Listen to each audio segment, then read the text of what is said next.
ndinotema ndamboedza kutsvaka akaita sewe, ndamushaya akaita sewe. Pandinenge ndinewe mazuva wose, kudanana kwedu wandipinza basa, kutaura shuwa iwe ndinokuda, nekuti ndiwe chete une rudo. Ndini ndakakutsvaka ndikakuwana, ndikaona kuti une rudo. Ndapakutenda mudiwa wangu, ndapakutenda mai mwana.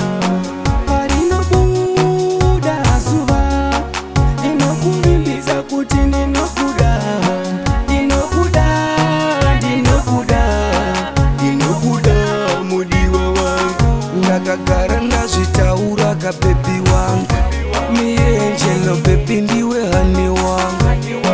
Ndinokuda, ndinokuda, ndinokuda mudiwa wangu.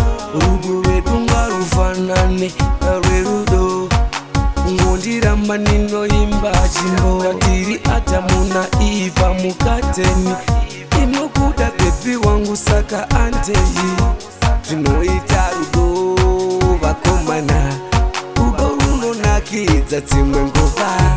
Bebi chingozviziva kuti ndiwe wega, totenda nyakubereka vakakurera. Hapana kumwe wandingapa rudo, iwewe chete ndiwe une rudo.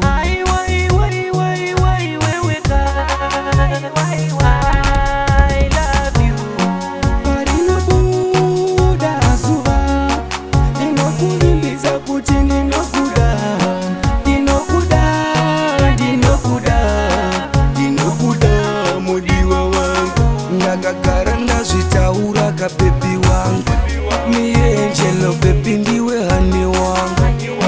Ndinokuda, ndinokuda, ndinokuda mudiwa wangu. Nyaya dzerudo mudiwa dzandishungurudza, ngokufunga chete ndinotema ndamboedza kutsvaka akaita sewe, ndamushaya akaita sewe. Pandinenge ndinewe mazuva wose, kudanana kwedu wandipinza basa, kutaura shuwa iwe ndinokuda.